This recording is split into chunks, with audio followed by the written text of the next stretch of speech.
Last time on Shadow Piece, Absalom was fighting against Queen, and after being crushed by Queen's snake form, he could barely remain standing. Even though multiple of his bones in the upper body were broken, his feet and legs remained safe. Now Queen noticed that how hurt his opponent is, and instantly slashed at Absalom's body with his massive blade. The Dark Messiah produced a jet black wall of armor and haki around his arm to block the attack, but then...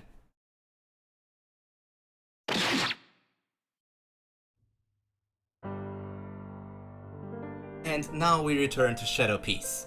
Welcome to the Messiah's Dark History, where we learn all about Absalom.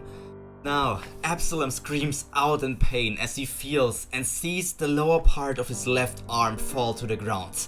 Queen managed to leave a major wound on the Dark Messiah, the Thriller Bark's commander, the second in command of Maria's crew. Absalom's eyes widen in panic. Up till now he could easily defeat all of his enemies, all of his opponents. Maybe he isn't a hero like he thought. Maybe he's just the weak, useless boy like in the past. Maybe all the training he did was for nothing. Absalom doesn't want to die.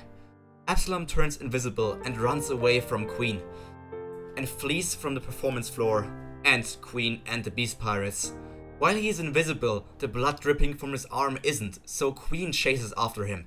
Even though he's fast and hard to see while being invisible, for the normal Beast Pirates they can still shoot after him, making assumptions where he is currently after seeing the blood on the floor appear. So they shoot their guns at the location they assume the Thriller Bark pirate should be. His willpower is at an all-time low. He can't bring out any of his haki, and some bullets graze his face, leaving a cut on his cheek. This near-death experience makes Absalom flashback to his past. He thinks about things that he has never thought about in decades, basically. And now is the time for us to learn about what Absalom went through in his past. Time for an Absalom flashback. Now, Absalom lived on a small island, not worthy to be named. He was moved here shortly after being born, but he didn't learn why that was the case until much later in his life. Here he spent most of his life apart from his family. The one attendant that was like a mother to him died, or basically was killed when he was barely 7 years old. The killer said something about Absalom's father's position, but Absalom didn't understand what was going on there just yet. You might ask yourself, how did this young boy manage to survive all on his own? Well, for One Piece terms, I guess it's pretty dark. Let's just say his charming manners, personal beauty and childish naivety captivated the hearts of the people on the island and made it possible for him to survive, but not stayed entirely pure. Like this, Absalom managed to barely survive. But his life changed completely when he spent the night in the mansion of a wealthy woman. Just like always, Absalom snuck out of the bedroom and searched for potential valuables he could steal. However, then his stomach started to growl. Scared of being found out by the noise being created by his stomach, he looked around for things to steal very fast. But first he needed to look for something to eat. Halfway down the staircase, a podium could be seen, and it was a fruit covered by glass. Carefully, Absalom removed the glass cover and took a bite of the fruit. It was completely disgusting, but he still ate the whole thing. After all, he was really hungry. Afterwards, he filled his pockets with jewelry and went back to sleep.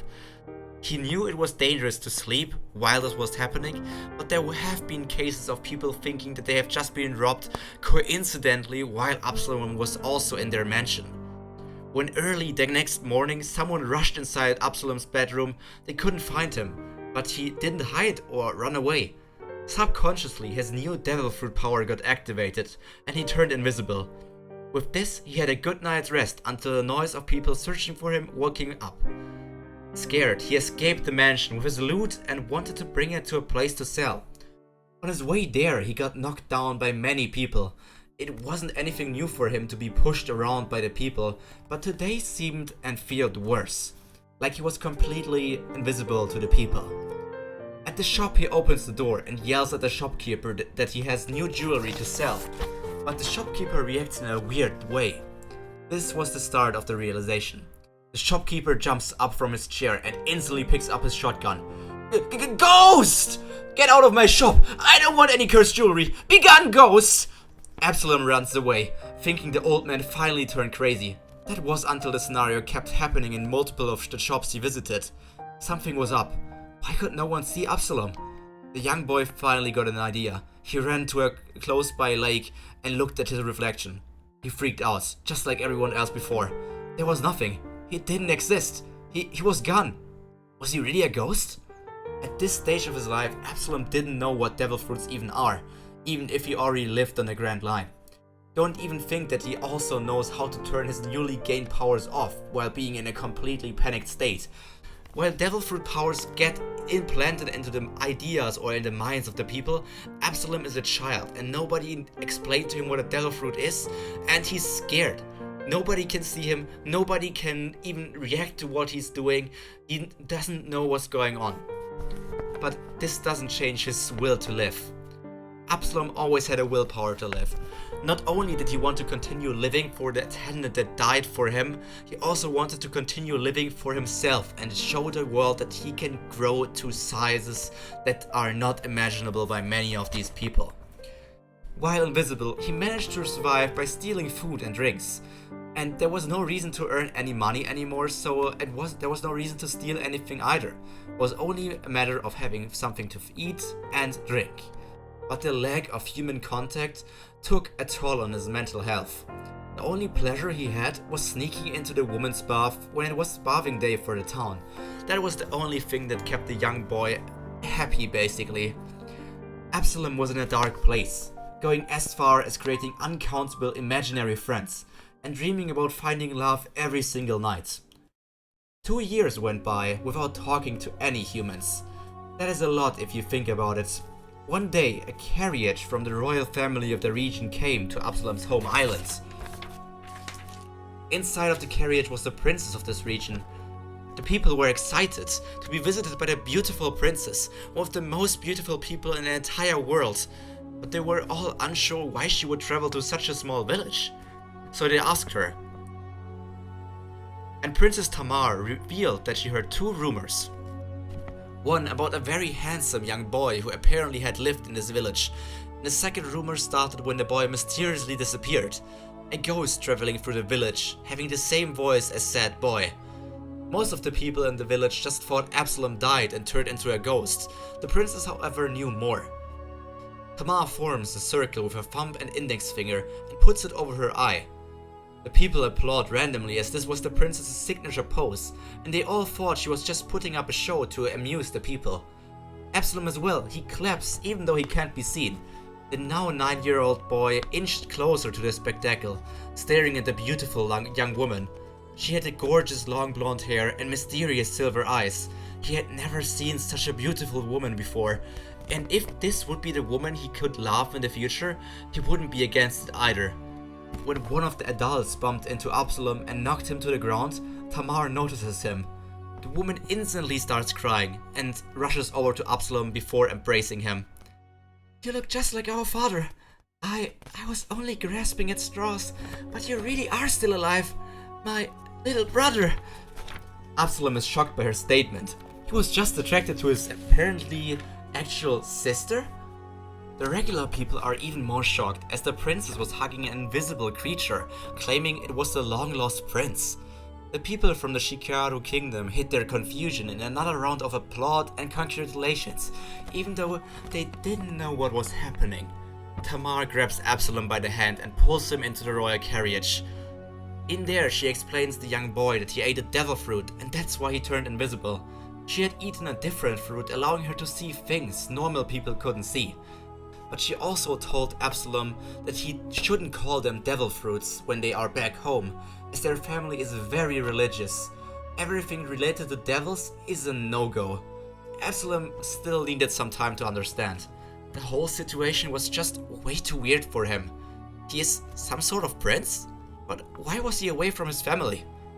After the princess explained that devil fruits become a part of the body of the person that ate it, and Absalom should just relax and visualize himself deactivating his powers, he returned to being seen.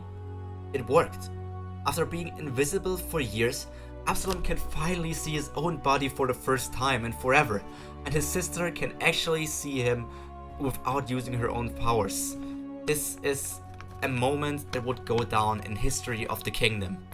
He thought that he got used to the loneliness, but being seen and rescued by the princess was something he never expected, and he cries like he had never done before. And that's the first part of Absalom's backstory. We will continue this story next week, but for now, that's all from Absalom. And now we actually have the first major death of Absalom's hand, you won't call it that, but it's actually someone getting hurt. That's not too common. Anyways, Absalom is now fleeing from Queen, but we are going to take a quick step back and learn more about who Absalom really is and how he met Maria and a few other things as well here and there. Some of you might already know how the story will turn out if you know more about Absalom, but I am telling you, you can look forward to some interesting plot points, and I hope I'm going to tell you the story in a very nice way. Next video will be uploaded on Thursday once again. I will try to make it the first part of the East Blue tournament, but no guarantees just yet, so why am I telling you that, I guess? But I just want to talk to you, because it's been some time since I recorded videos, and it's just so much fun to do all of these things.